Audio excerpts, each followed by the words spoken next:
សួស្តីបងប្អូនទាំងអស់គ្នាថ្ងៃនេះខ្ញុំចង់និយាយអំពីប្រធានបទមួយ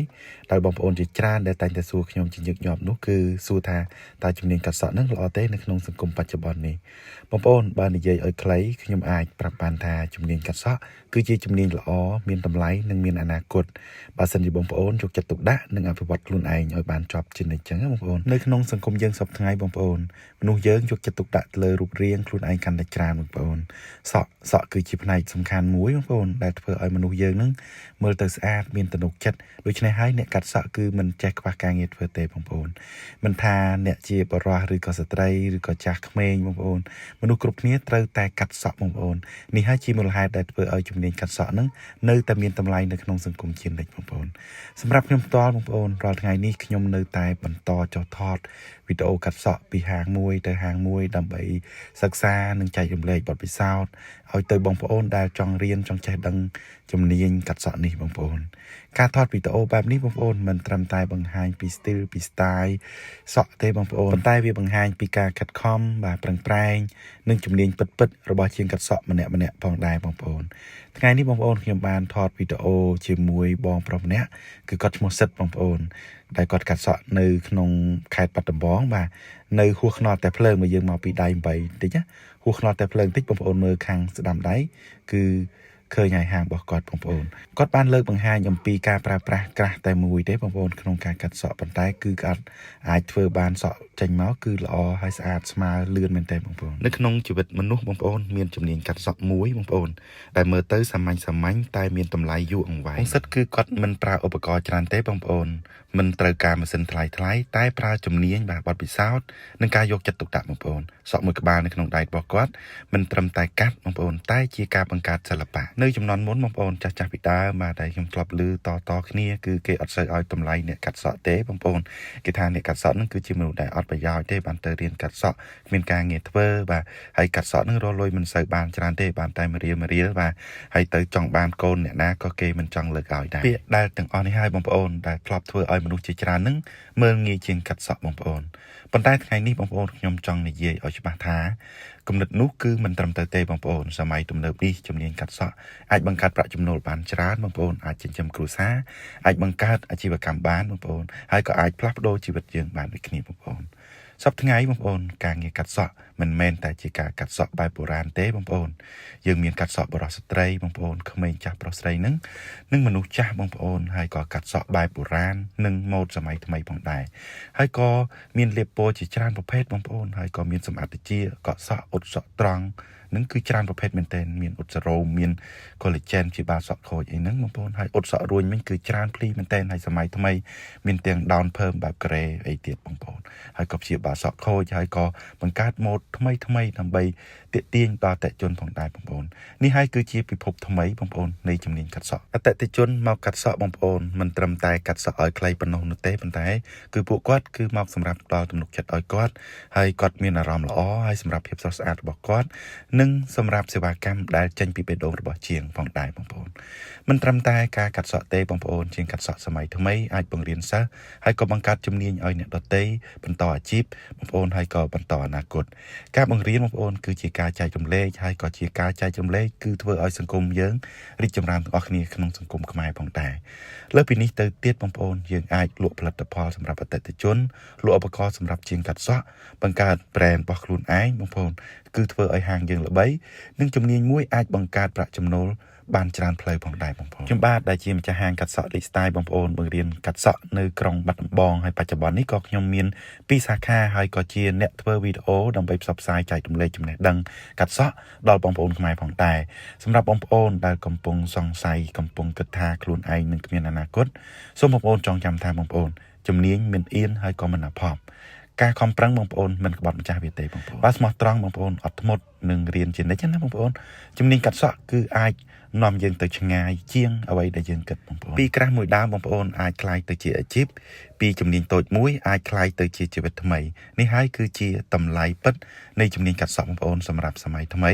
និងសម្រាប់បងប្អូនខ្មែររៀនកាត់សក់ល្អទេនេះហើយគឺជាសំណួរបងប្រុសដែលគាត់សួរខ្ញុំថារៀនកាត់សក់ល្អទេ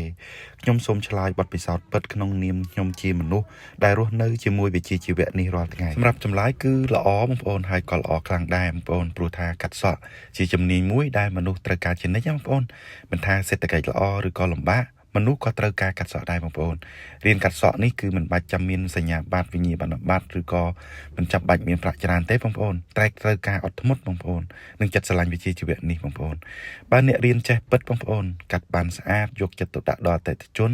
ជំនាញនេះគឺអាចចិញ្ចឹមជីវិតបានល្អបងប្អូនហើយសពថ្ងៃការកាត់សក់មិនមែនបានតែមួយរៀលដូចមុននោះទេបងប្អូនយើងមានកាត់សក់ជាច្រើនផងដែរនៅក្នុងវិស័យនេះជំនាញតែមួយគឺអាចបង្កើតប្រាក់ចំណូលបានច្រើនផ្លូវបងប្រុសឬក៏បងប្អូនណាបងប្អូនកំពុងសង្ស័យថា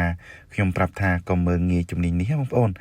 បើខំរៀនបងប្អូនខំធ្វើថ្ងៃមួយបងប្អូនជំនាញកាត់សក់នេះនឹងអាចផ្លាស់ប្ដូរជីវិតរបស់បងប្អូនបានហើយក៏សូមអរគុណដល់បងប្រុសដែលបានសួរហើយក៏សូមជូនពរឲ្យបងជោគជ័យនៅក្នុងផ្លូវដែលបងជ្រើសរើសនេះផងដែរផ្លូវជោគជ័យរបស់ជាងកាត់សក់បងប្អូនជាងកាត់សក់បងប្អូនមិនមែនជាមនុស្សដែលកាន់កន្ត្រៃហើយកាត់ឲ្យសក់ខ្លីប៉ុណ្ណោះទេបងប្អូនជាងកាត់សក់គឺជាមនុស្សដែលបង្កើតទំនុកចិត្តបង្កើតរូបរាងថ្មីនិងបង្កើតអនាគតសម្រាប់ខ្លួនឯងបងប្អូនថ្ងៃនេះខ្ញុំចង់បង្ហាញហើយក៏ចង់ចែករំលែកបទពិសោធន៍ពិតអំពីតើត្រូវធ្វើបែបណាដើម្បីឲ្យជាងកាត់សក់ទទួលបានជោគជ័យក្នុងអាជីពបងប្អូនទីមួយគឺយើងចាប់ផ្ដើមពីចិត្តស្រឡាញ់សិនបងប្អូនបើចង់ជោគជ័យបងប្អូនត្រូវតែសួរខ្លួនឯងជាមុនសិនថាតើបងប្អូននឹងស្រឡាញ់ការកាត់សក់ដែរទេបងប្អូនព្រោះការកាត់សក់មិនមែនស្រួលតាំងពីថ្ងៃដំបូងទេវាអាចមុតដៃមុតអីតិចតួចហើយអតិថិជននឹងគឺអាចមិនពេញចិត្តហើយក៏នឹងមានគេស្ដីបន្ទោសហើយបើគ្មានចិត្តស្រឡាញ់បងប្អូនយើងនឹងឈប់មុនគេបងប្អូនសម្រាប់ចំណុចទី2បងប្អូនគឺអត់ធ្មត់និងខំរៀនបងប្អូនជាងកាត់សក់ល្អបងប្អូនមិនកើតមកចេះទេបងប្អូនត្រូវឆ្លងកាត់ការហាត់ការខកចិត្តនិងកំហុសផងដែរកុំខ្មាស់អៀនបងប្អូនពេលដែលកាត់មិនស្អាតកុំភ័យហើយក៏ពេលគេដែលរិះគន់អីហ្នឹងបងប្អូនព្រោះថាកំហុសគឺជាគ្រូបង្រៀនល្អបំផុតសម្រាប់យើងផងដែរចំណុចទី3បងប្អូនគឺយើងរៀនមិនឈប់បងប្អូនសម័យនេះគឺម៉ូដសក់ផ្លាស់ប្ដូរលឿនណាស់បងប្អូនបើសិនជាបងប្អូនកាត់តែម៉ូដចាស់ដដែលហ្នឹងអតិជននឹងទៅរកហាមផ្សេងខាងទេបងប្អូនជាងកាត់សក់ជោគជ័យបងប្អូនគឺត្រូវមើលវីដេអូបងប្អូនហើយក៏រៀនពីគ្រូហើយសួរពីជាងចាស់បាទយើងត្រូវតែហាត់រៀនឲ្យចប់ជានិច្ចបងប្អូនទី4គឺសេវាកម្មបងប្អូនសំខាន់ជាងម៉ូដបងប្អូនសក់អាចដោះវិញតែអារម្មណ៍របស់អតិជនគឺមិនងាយភ្លេចទេនិយាយល្អបងប្អូនញញឹមស្ដាប់អតិជនហើយយកចិត្តទុកដាក់ផងបងប្អូនអតិថិជនបងប្អូនមកកាត់សក់គឺគាត់មិនត្រឹមតែចង់បានម៉ូដសក់ស្អាតទេ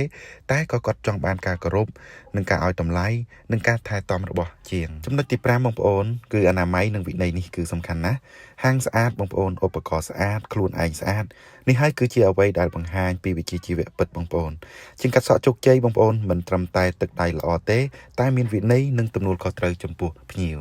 ទី6គឺកុំមើលងាយជំនាញខ្លួនឯងបងប្អូនមានមនុស្សខ្លះនឹងនិយាយថាការកាត់សក់នឹងរកលុយមិនបានគ្មានអនាគត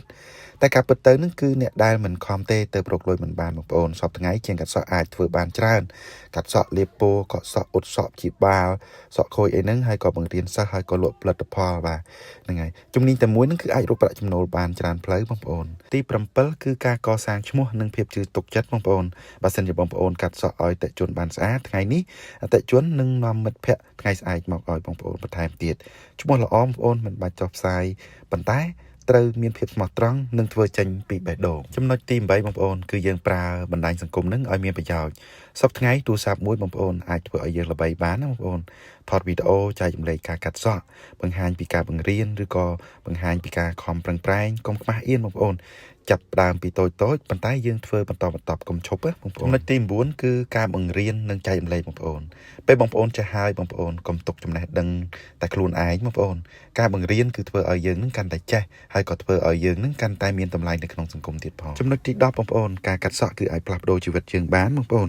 បើសិនជាបងប្អូនបាទមិនមានសញ្ញាបត្រមិនមានដើមទុនច្រើនមិនមានអ្នកជួយកុំអីដែរបងប្អូនបើសិនជាបងប្អូនមានដៃមានចិត្តនិងការខំប្រឹងបងប្អូនជំនាញកាត់សក់នឹងគឺអាចចិញ្ចឹមបងប្អូននិងគ្រួសាររបស់បងប្អូនបានបងប្អូនទាំងអស់គ្នាវីដេអូនេះគឺខ្ញុំបានចែករំលែកពីការបង្រៀនកាត់សក់តាមបទពិសោធន៍ពិតដែលខ្ញុំបានថតបងប្អូនកាត់សក់ស្រុកខ្មែរជារៀងរាល់ថ្ងៃបងប្អូនបើសិនជាបងប្អូនមើលហើយគិតថាមានប្រយោជន៍សូមបងប្អូនជួយ like ជួយ share subscribe ដើម្បីឲ្យវីដេអូមួយនេះទៅដល់បងប្អូនខ្មែរយើងដែលកំពុងតែចង់រៀននិងជំនាញកាត់សក់នេះការចែករំលែករបស់បងប្អូនមិនមែនជួយខ្ញុំតែម្ដងទេបងប្អូនតែជួយបង្កើតឱកាសសម្រាប់បងប្អូនដែលចង់ផ្លាស់ប្ដូរអាជីពឬក៏ចង់មានអាជីព នឹងចង់ផ្លាស់ប្ដូរជីវិតបងប្អូន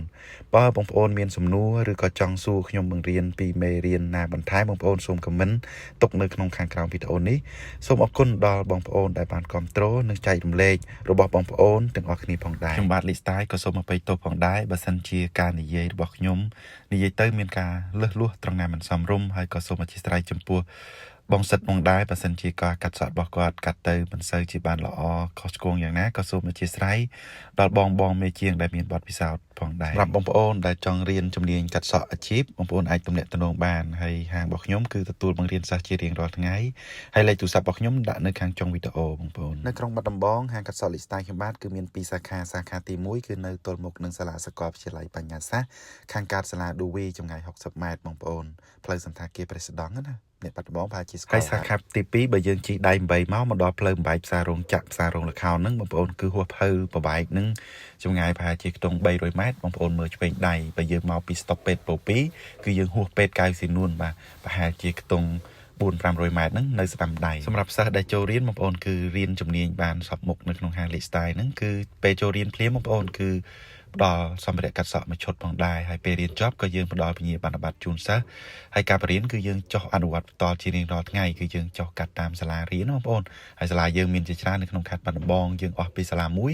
គឺយើងបដូរទៅកាត់សាលាផ្សេងទៀតហើយពេលសាលាបាកងអីគឺយើងចុះទៅតាមបនភូមិតាមអីចឹងណាបងប្អូនចឹងគឺមិនខ្វះឲ្យសិស្សអនុវត្តទេចឹងបងប្អូនចង់រៀនកាត់សក់អីអាចទៅអ្នកទំនងមកហាងកាត់សក់ Lifestyle បាន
សម្រាប់បងប្អូនត្រូវការសម្ភារៈកាត់សក់គ្រប់ប្រភេទបាទហាងកាត់សក់ខ្ញុំបាទក៏មានលក់សម្ភារៈផងដែរ